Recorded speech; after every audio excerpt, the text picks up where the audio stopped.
The views, stories, and opinions shared on Caregiving and Conversations are my own. The experiences I discuss are personal and honest reflections of my caregiving journey and genuine feelings. They are shared with transparency and authenticity and should never be interpreted as a lack of love, respect, or care for my loved ones. The views, stories, and opinions expressed by guests on this podcast are entirely their own and do not necessarily reflect those of Caregiving and Conversations or its hosts. The experiences and information shared are intended for educational and informational purposes only. They are not intended to replace professional medical advice, diagnosis, or treatment. Always seek the guidance of your physician or another qualified healthcare provider regarding any medical condition or health-related concerns. Thank you for listening and welcome to Caregiving and Conversations. Welcome to Caregiving and Conversations with Miss Tiff Unfiltered. Come on in, let's have a seat. But before we get started, let's like, subscribe, and share. Let's build this community of caregivers and supporters of caregivers. If you listened to last week's episode, I kind of hinted about what this week's episode would be about. A lot of times we talk about caregiving when it is about a caregiver, a parent, someone elderly, but we have a very touching story today and a very special guest with Marc, who is going to talk about his role as a parent and a caregiver. Welcome, Marc. Hey, good afternoon, everyone. All right. So, Marc, we got you on Caregiving and Conversations. As I talked about earlier, I talked about the caregiving normally is for the parent. Or caregiving for an elderly parent. Your situation is slightly different. Do you want to go ahead and give us a quick story of how you became a caregiver? Absolutely. And so before I get started, I want to say that I'm very happy to be here, and I feel very positive and I feel very blessed because I'm going to take you on a little bit of a journey, and at the end of it, you'll understand why I say that I feel blessed. So back in Hold one second. How did I forget? I forgot our 2-word check-in. We have to do a 2-word check-in. So, Marc, tell me your 2 words today. I think I know one of them. Yeah, so I feel very positive and I feel blessed. Those are my 2 words All right. of Okay. where I My am. 2 words today. I'm actually feeling accomplished today and I'm feeling grateful. So, Okay. all right. Now that we got that out of the way, let's go ahead and tell me about your story. Sure. So back on June 19th, 2010, my kids were involved in a car accident. It was a rollover car accident. I happened to be driving in a car in front of them. My daughter was driving the car. My son was 15. He was in the passenger seat.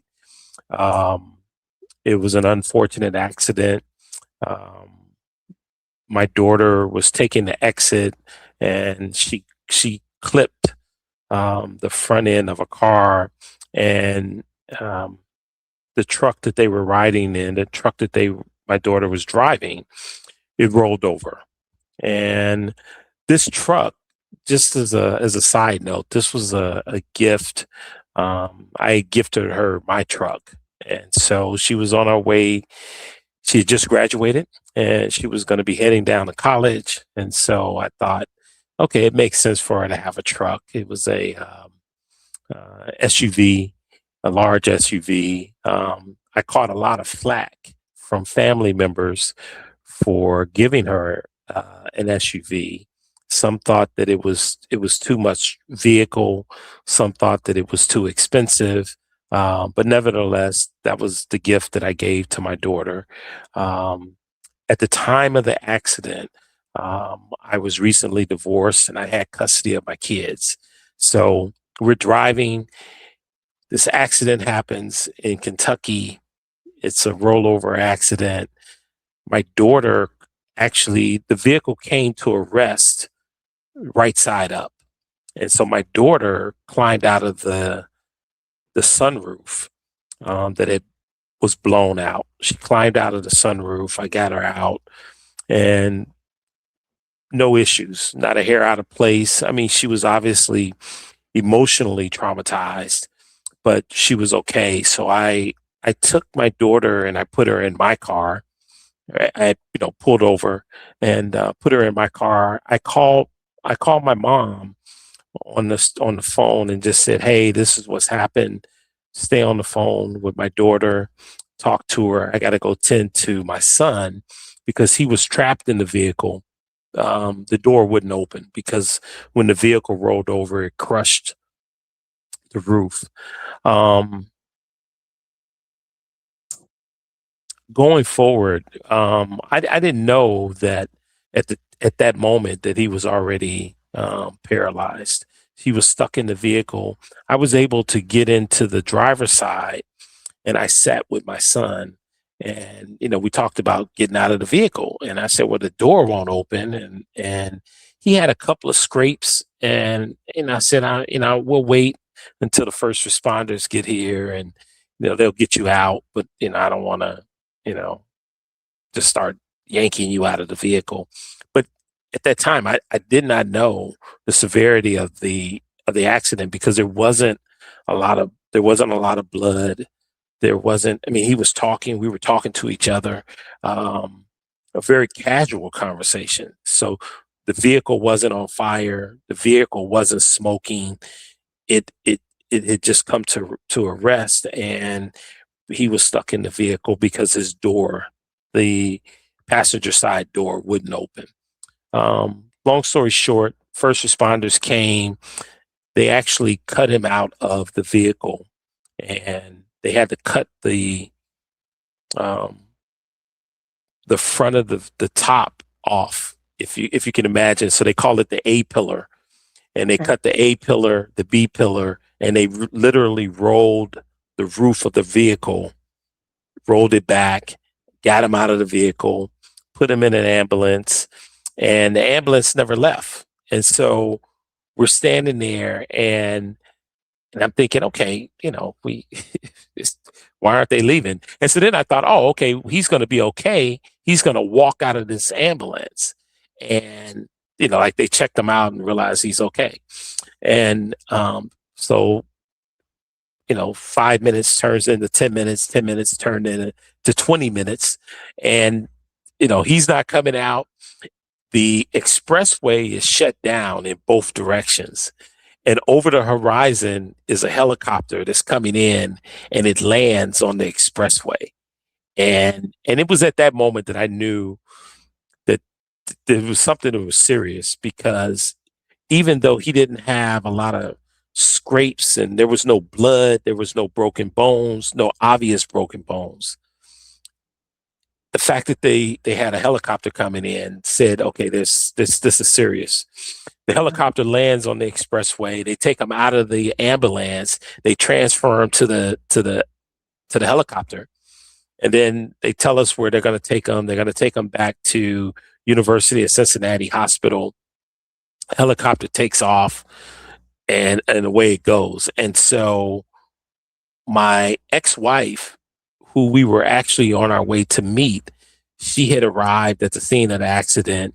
She and my daughter, they got in the car, and I said, just go to the hospital. I'll stay at the scene of the accident until, just the police was there. They got to take reports and everything. And so I said, you guys go to the hospital. I'll meet you there. And so that's how it happened. So um, Evan arrives at the hospital.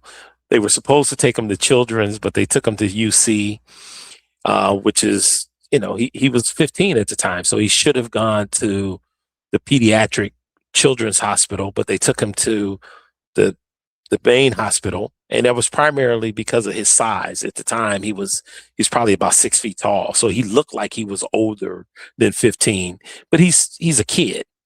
And so, and this becomes a very interesting part of the story that I'll get to.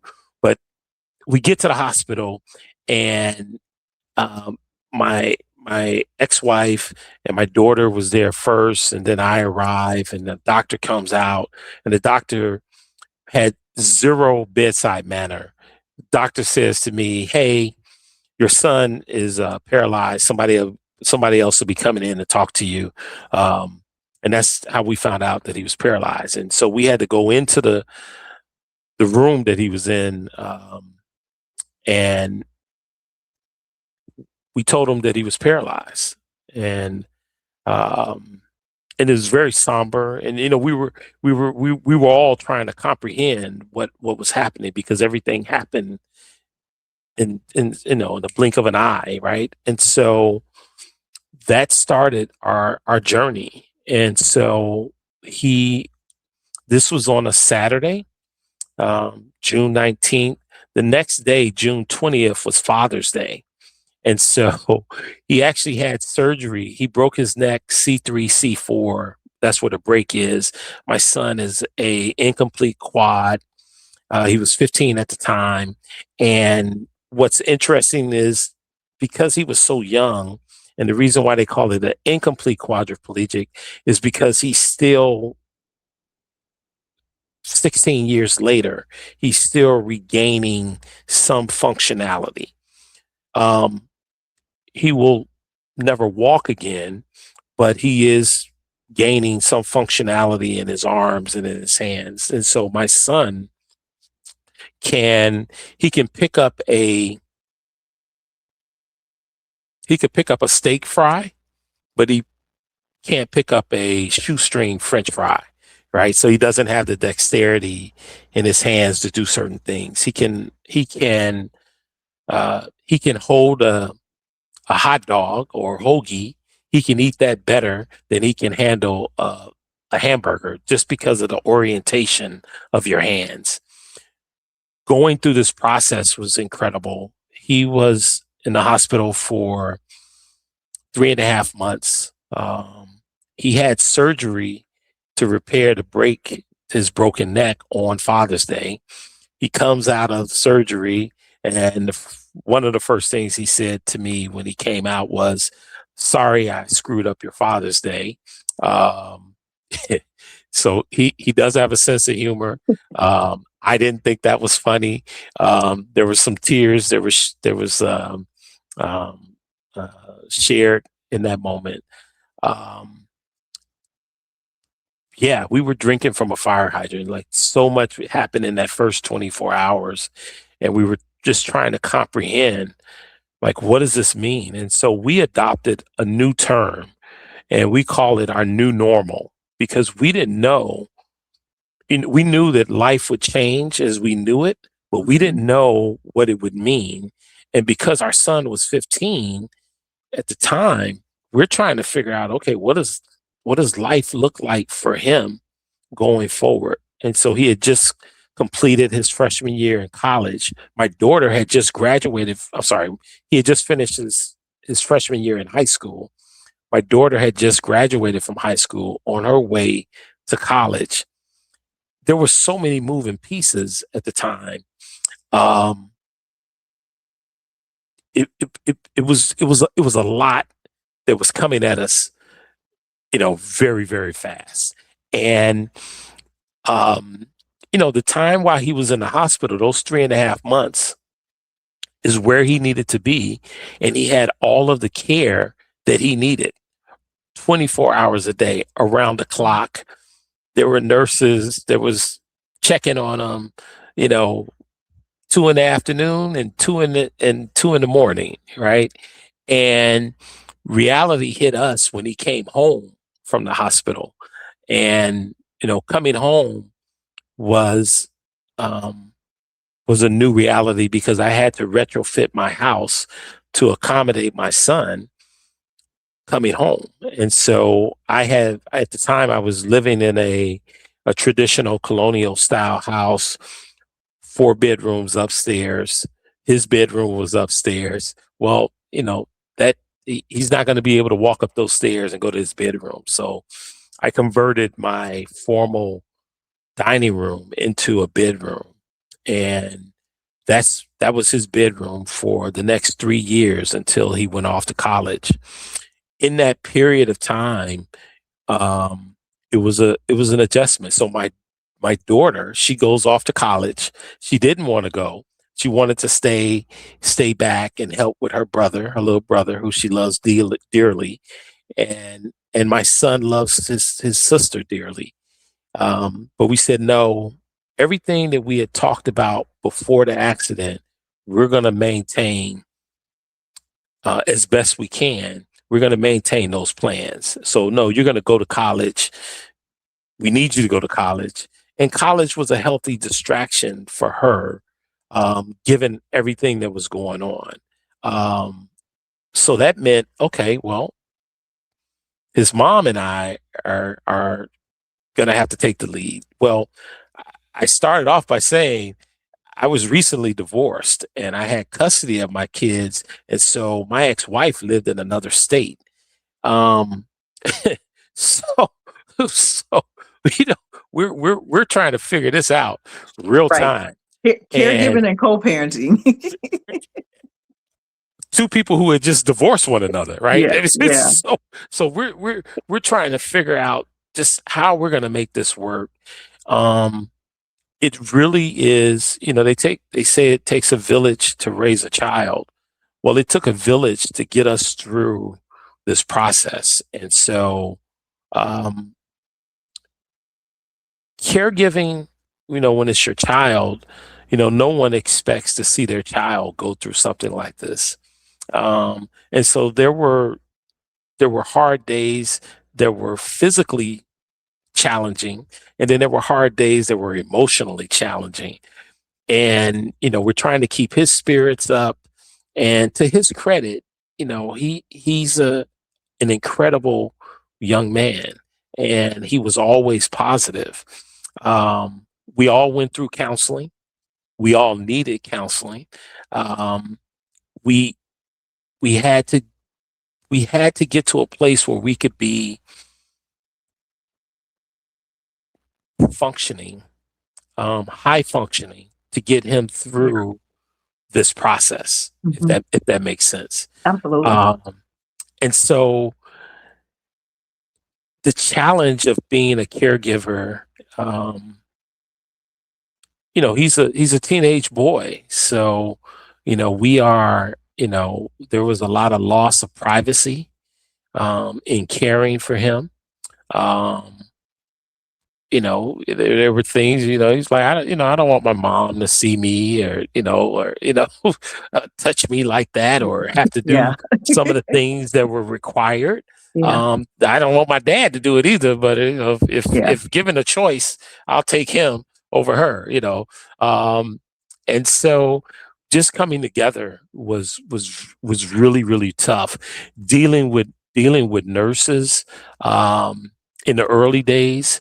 One of the biggest challenge was after he came home, you know, I- because I couldn't be a caregiver 24 hours. I still was working, and I was divorced.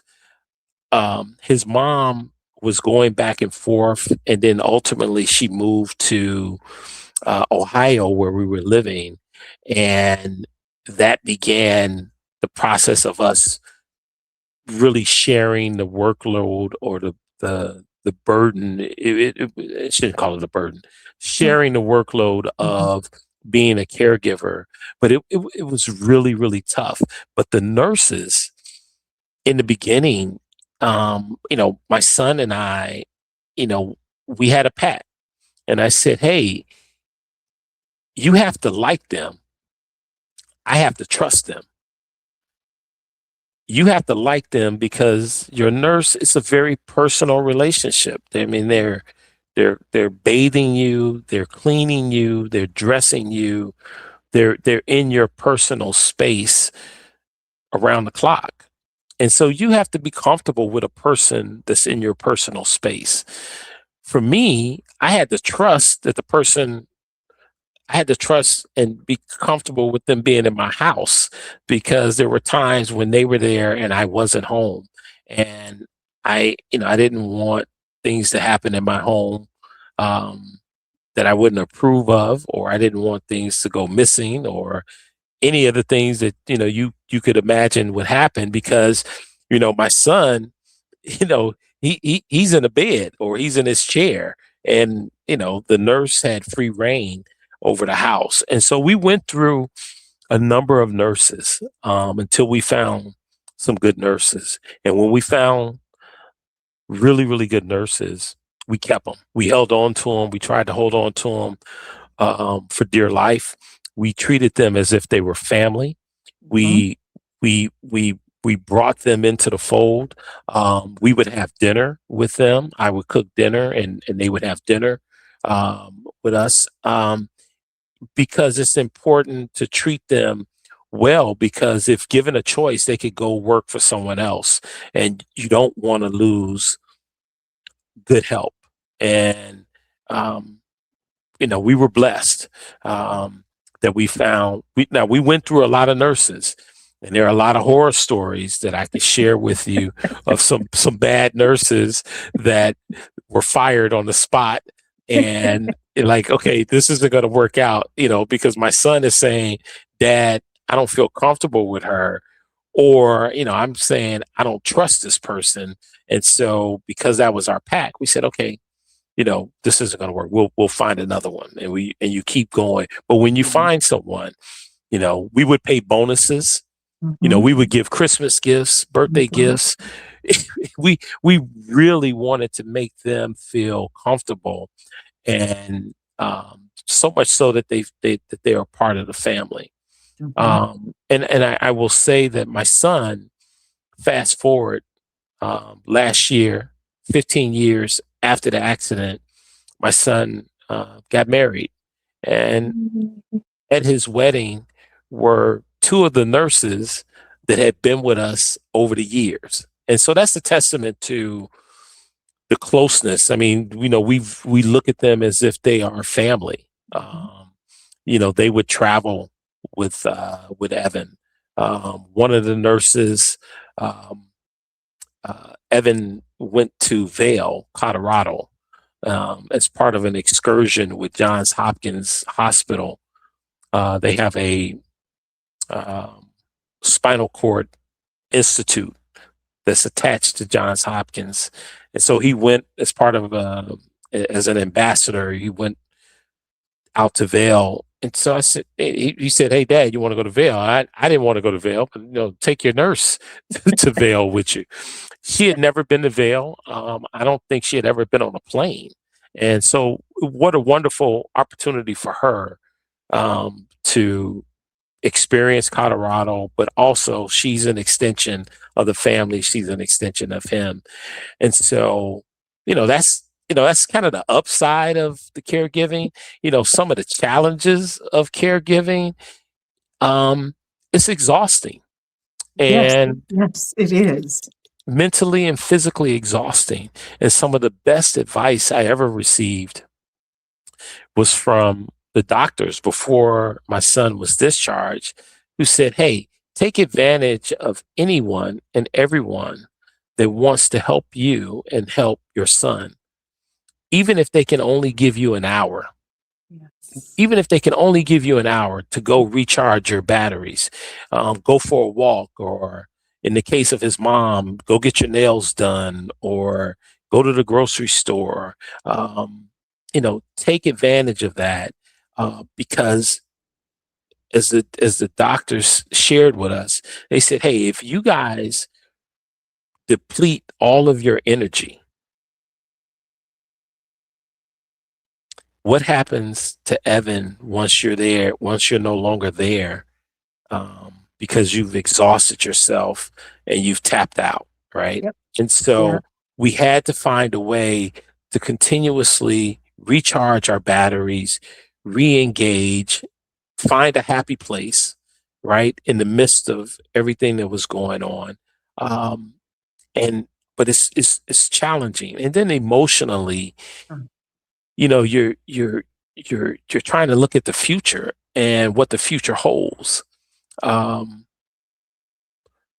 2 weeks after the accident, Evan was still in ICU, And I told you that they took him to UC and they should have taken him to Children's. The fight to get him moved, and the hospitals are across the street from each other. The fight to get him moved over to the Children's Hospital where he belonged was enormous. And of course, what happened? Part of the village knew a hospital administrator, made some calls on our behalf, and we was able to get him moved over there. But while he was in ICU, we had a doctor who happened to be a paraplegic. The doctor was a paraplegic. And the doctor said to his mom and I, he said, he's going to go to college. He said, I don't know what normal is going to look like, but he's going to be able to experience some things. And I remember feeling so bitter and feeling as if he was toying with my emotions. That I said some things that probably, that were inappropriate because I'm a realist. And at that moment, I'm looking at him and I'm thinking, he's going to college. Like he can't even scratch his nose. Yeah.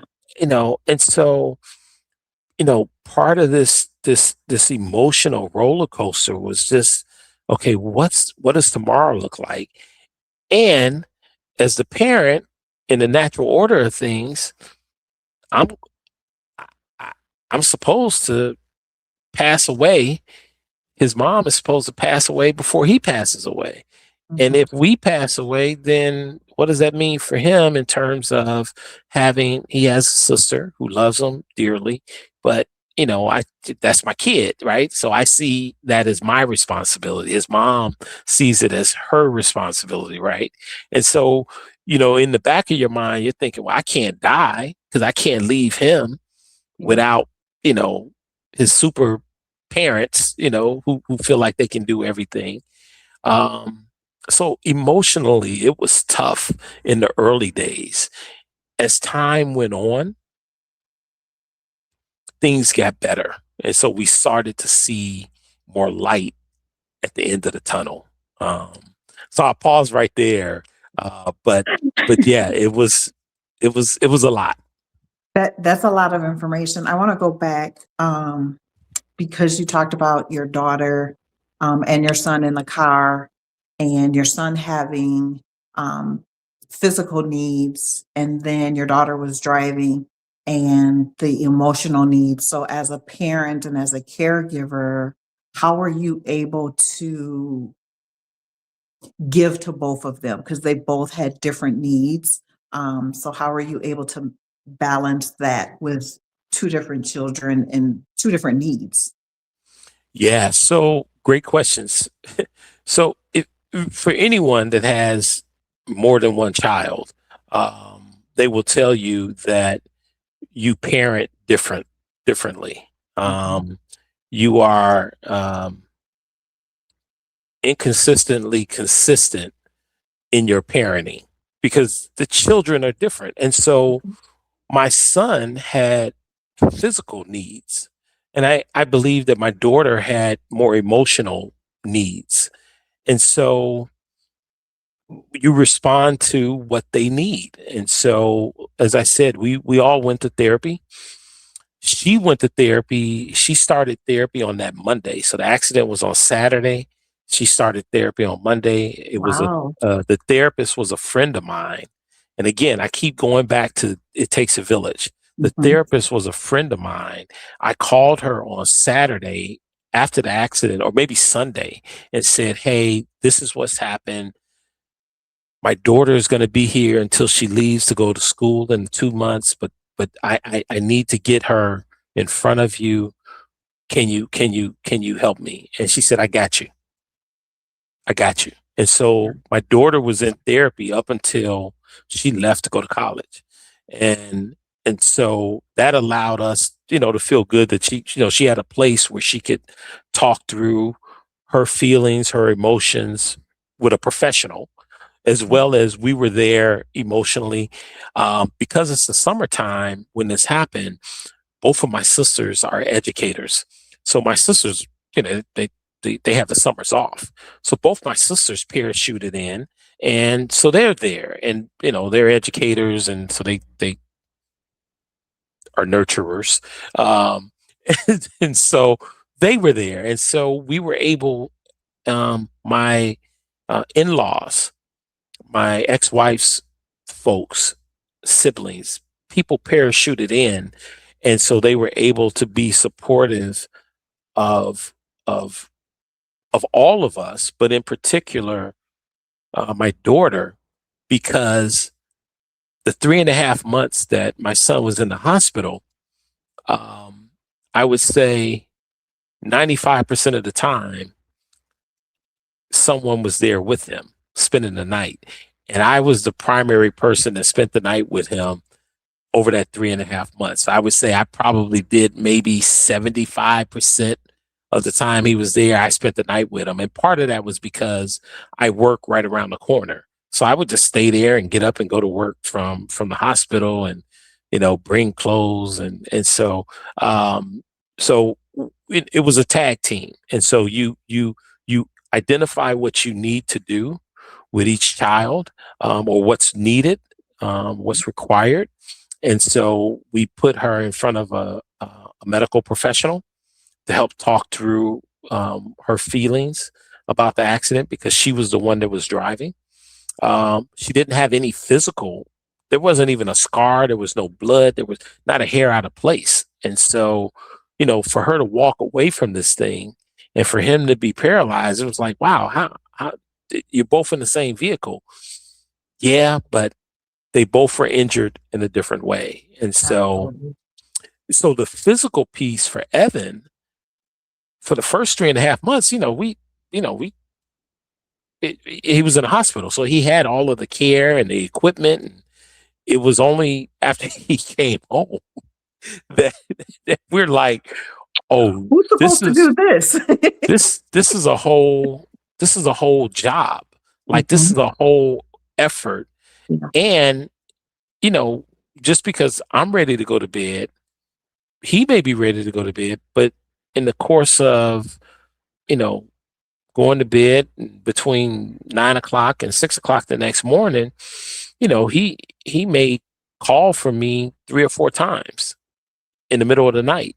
And so for whatever reason, he needs to be turned. He's cold. Can you do this? He's struggling breathing, or whatever the issue is. You got to respond to it. Well, I'm not accustomed at that point. I wasn't accustomed to getting up over the course of the night. So, I'm waking up the next morning and I'm struggling at work because I'm physically tired. And so that's where having nurses come in to complement us in terms of providing that care was it was vitally important. We absolutely needed it. Absolutely. Another thing that you said earlier, you talked about how you gifted your daughter the car. And as a parent, you're proud, you're giving her the car, everything's going to be okay. She's going away to school. And now this accident happens. Um, because there's always that fine line of parenting and caregiving. So, when the accident happened, was there any guilt of this doggone truck that I gave her, and that when the accident happened, was there any guilt there as the parent? No. Oh, So I okay. don't I don't I That don't I, surprised me actually. I don't I don't I don't as a general rule, I try to make good decisions, and um I try not to go down that road of Okay. guilt, because guilt it's an emotion that can wear you down and break you Absolutely. down. Mhm. And the other reason why I feel no guilt is because there was a moment when my son was still in the hospital, and it was the three of us in the hospital, and my daughter said to me, she said, I know you caught a lot of flack for giving me this truck. and it was kind of an expensive truck. It was Mhm. more than what a typical first car, what a kid would get for their first car, right? But it it it it made sense to me because she was going to college. It was new. It had, the utility functionality. She can haul stuff, and so.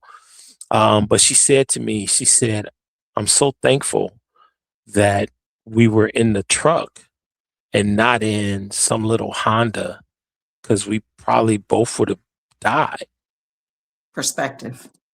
And that was their perspective. I Mhm. hadn't even thought of that. Mhm. So I tell everyone I could have lost both my kids in that accident. Yeah. I didn't lose either one of them. And what I lost is the physical abilities of my son. What I didn't share with you guys is that my son, he went on to go to college. He got his undergraduate degree. He got his master's degree. There was no closed head injury. There's no cognitive issues. My son is still my son. I mean, there's some physical things that he can't do, but the personality, the smile, the critical thinking, the nurturing. He's a very caring person. Um, he's sensitive. He's strong but sensitive. All of that is still intact, and so I'm. I started off. You said, "How? What are the two words?" And one of them was, "I feel blessed." I'm blessed because I still have my kids, and I still have. Um,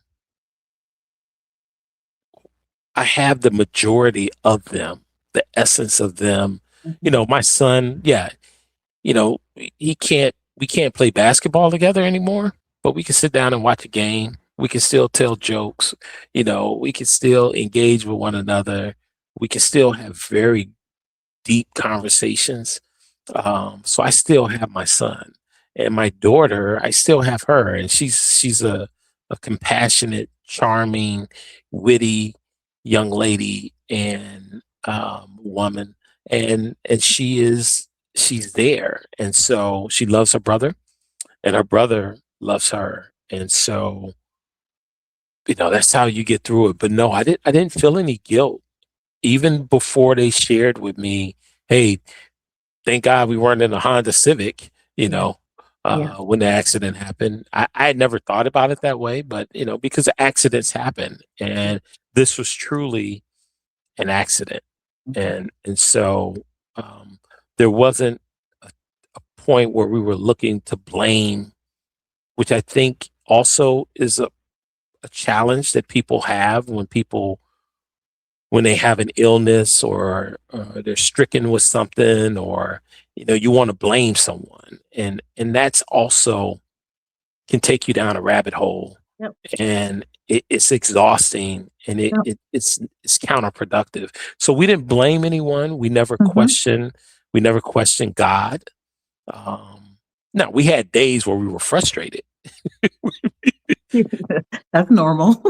Whether you're a caregiver or not, that's Yeah, normal. we all had those days, but our faith remained intact, and we were thankful for, still having each other, and we still talk about that. We are Mhm. thankful for each other, and so thankful that I was there at the scene of the accident because I was driving in front of them.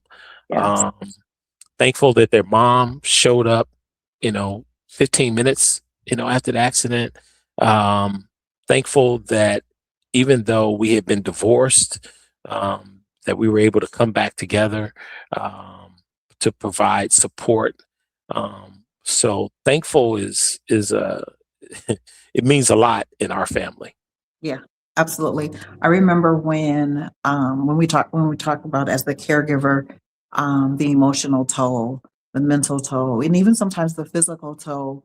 When my mom was diagnosed with multiple sclerosis, and when I tell you she was angry like all the time. And she was angry for a couple of reasons. Angry because of the diagnosis, but in her mind, I remember we were taking my brother to college. It was his first year of college, and My mom was a teenage mother and she had me when she was 16. So she had been a parent pretty much all of her life. And she was 50 years old and she says, I finally get to live my life. And she was going to be child free. In the first year of my brother's year at college, she was diagnosed with multiple sclerosis. Now, she didn't have a flare up where she was completely disabled, but we knew that day was coming. So her being angry, her being frustrated was hard for me as the caregiver because when she did have her flare up and she was disabled, um, not only did I have to deal with her physical, I had to deal with that emotional part too. You were blessed and grateful that you had the physical with your son, but he still was in a good, positive place. That's hard. It's hard for you as a caregiver because you're managing your own emotions and now you have to manage somebody else's emotions. Can somebody write a book? I need someone to write a book on how to do that because even today, I mean, even now, my mom, she's in a better place. I think she has just finally come to grips that this is her life. And she has 3 children who actually care for her and take care of her. And we give her the best quality of life that she can get.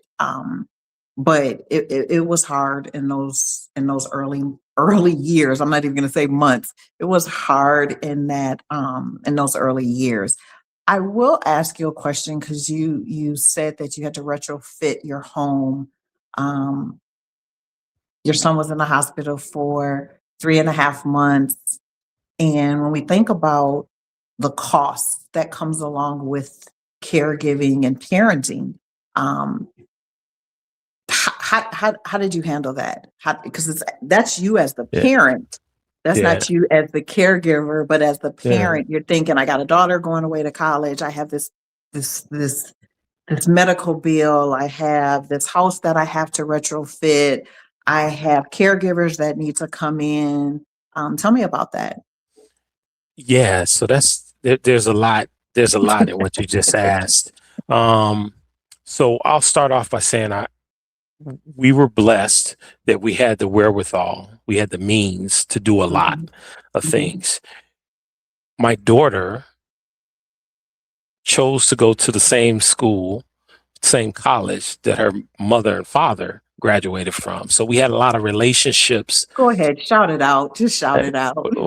we're all proud graduates of Florida A&M University in Tallahassee, Florida. But when the accident happened, we reached out to the school immediately to say, hey, this is what's going on. We're going to try to figure it out. We want her to be there. Um, what the school did for us, they said, you know what?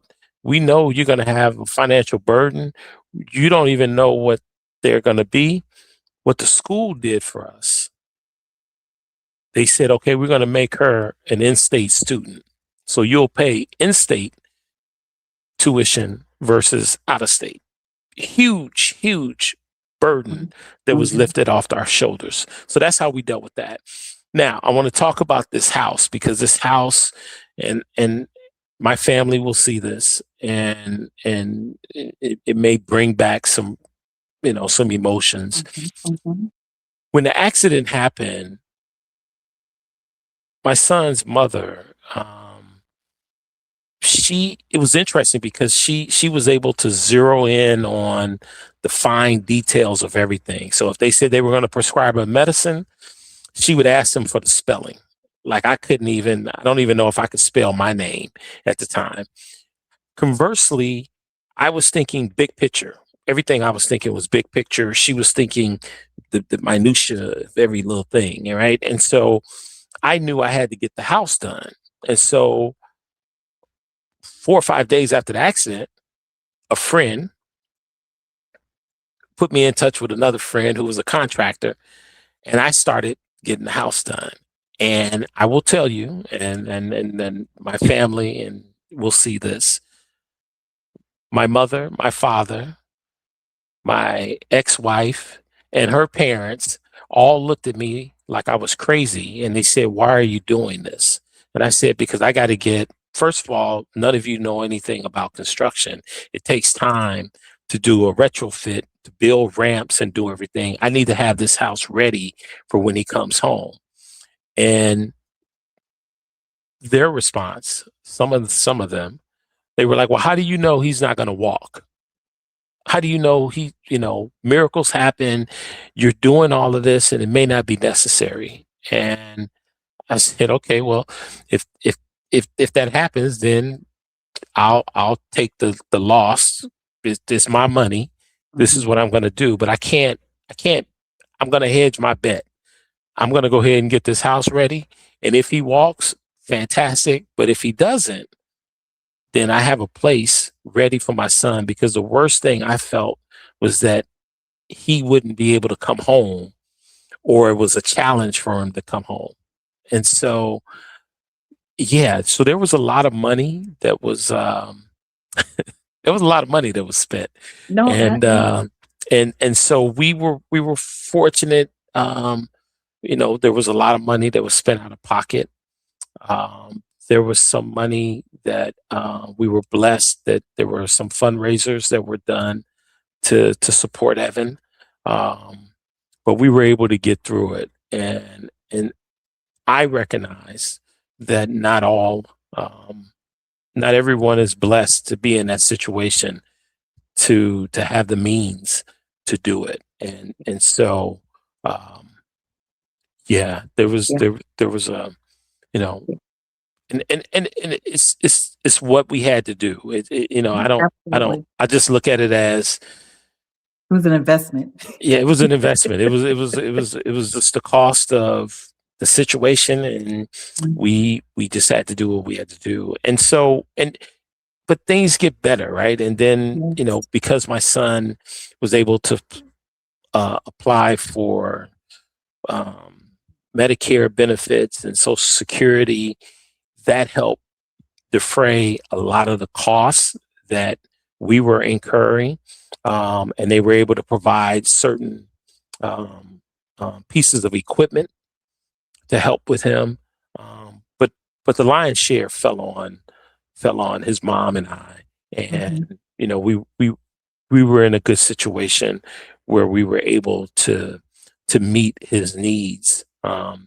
His mom, when she moved back, she actually, when she built a house about less than a half a mile from my house. And she had the house built to ADA specifications, Americans with Disabilities Act. So the house was set up for our son. And so it was nicely done, and everything was done with him in mind. And every place that I've lived, for the most part, I've had my house done such that my son had access to my home, and his mom has done the same. And so we've been fortunate. We've been lucky. We've been blessed to be able to be in a position to do those things.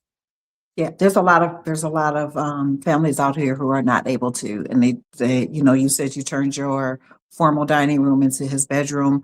The average person would put a sheet up and just move the stuff out, and that becomes the bedroom on the main floor. So yes, when you talk about being blessed, yes. I want to ask a question. So parents, and I always have to do this because you're the parent and the caregiver. So parents normally put themselves last when they're parenting their children. You're now parenting and caregiving. What are some of the things that you did to put yourself first, or for your own respite care, or for I just need a break? What are some things that you did? Yeah, great question. So anyone who knows me knows that I enjoy life. I embrace all of the fun things that most people want to do. I've been blessed to be able to do it. So I continue to go to wine country. I love wine. Go out to Napa when I had the opportunity to. I've always traveled for work, so I was able to make that work while I was caring for my son. The things that I like to do, I like to play golf, so I was able to carve out some time to do some of the things. And then there were other things, to be quite honest, you kind of put your life on hold. I at the at the exact moment of the accident, I wasn't really dating anyone. Um, and so I wasn't really interested after the accident. Dating wasn't something that was top of mind. Um, but with that being said, I mean, I'm a person that, and so things happen. And so I will say that again, I was blessed to have people in my life who stepped in, stepped into the gap. Um, some people who came back into my life, who said, we're not necessarily doing this for you, we're doing it for him. Um, so, so, Oh and my God, that's I, hilarious.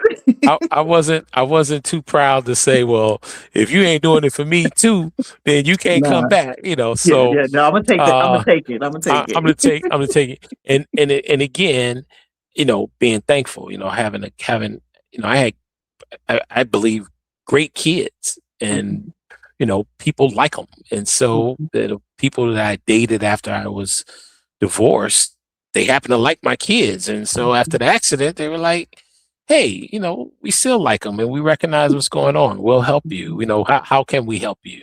Um, and so, again, thankful and blessed to have relationships, quality relationships where people were still, you know, ready and willing to step in and support us where they could. Yeah, when you talk about people coming back in and you talk about the support and all that, that's wonderful. I know for me, when I was in Minnesota, everything was a phone call away. I could call these people, because all my family was there, whether it was on my maternal side or whether it was on the paternal side. Um, Phone call away. You said something real quick. I just want to touch base. You said people liked my kids, and I heard this saying, and I wish more people would live by this. And it's raise your kids so other people can like them. So I think you and your ex-wife did a wonderful job with raising both of your children that other people would like them. Because, baby, there are some kids out there where you're like, oh, Lord Jesus, like, no.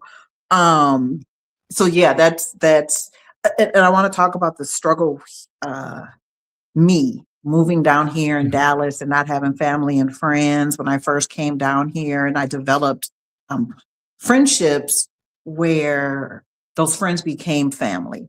And Mhm. I remember there was a time I was going home back to Minneapolis, and I wasn't bringing my mom, and I cooked like all this food in the refrigerator, and my mom had the personal care assistant coming in, and I was like, yes, and every friend was coming over every day to put their eyes on my mom. And my mom is such a charmer that she's people are asking, how are you doing, Miss Lynette? How are you doing? No, I'm doing fine. I'm doing fine. So I come home or come back to Dallas 5 days later, all the food sitting in the refrigerator. I'm like, have you not eaten? She was eating breakfast because the personal care assistant was there, and she was telling my friends that were coming over, oh yeah, I ate, I'm fine, I'm not hungry. And so they were sitting chit-chatting. One of my friends to this day still tells me, yeah, me and your mom just sat and listened to Outcast. I'm like, but she didn't eat. But it just goes back to the support, and support is so necessary. Like you said, whether it's for an hour, whether it's for a day, whatever it is, take it. It's so necessary. I just have three more questions. So Mhm. one of my questions is, looking back, what advice would you give somebody who unexpectedly is thrown into a situation where they're a parent, but now they have to switch to caregiving? What advice would you give someone? The first thing you have to do is you have to sit down and exhale, and you have got to survey your surroundings, and allow yourself to you're in this moment, and what does that mean, right? So you hear people say, just the world is turning. You have to come to grips with, okay, what is it? What's my new reality? But then moving beyond that, rely on your friends and your family, those that care, because not all of them will step in. And Yeah. so, and you have to be careful not to have expectations of people and they fail to meet your expectations, because some Yeah. people you're going to think, oh, well, my cousin or my best friend and somebody that I helped them when they were out of work and their daughter was sick and I helped them with all of this. And when their mom died, I did all these things. They may not reciprocate in the same way. So you have to just be mindful that not everyone is going to reciprocate the type of support that you may have given them. Right. And then the last thing is you got to take care of yourself first. And so, like when you're on the airplane and they say, hey, look, the plane's about to crash, put your mask on before you put the other person's mask on. That's for a reason.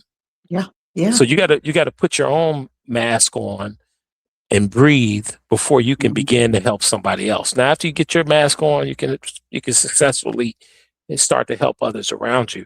But if you're able to just keep those things in perspective, you'll be okay. And then the other thing I would say is, and this is a tricky one because people, we all have, we're private and we have our pride. But I would say you got to talk to people and let them know your situation. And by talking to people, you find out little things, pieces of information, social services that may be able to help you. There's a lot out there. There's a lot of information out there, and people who have gone down this road that you're going down, they can help you out just by sharing information with you.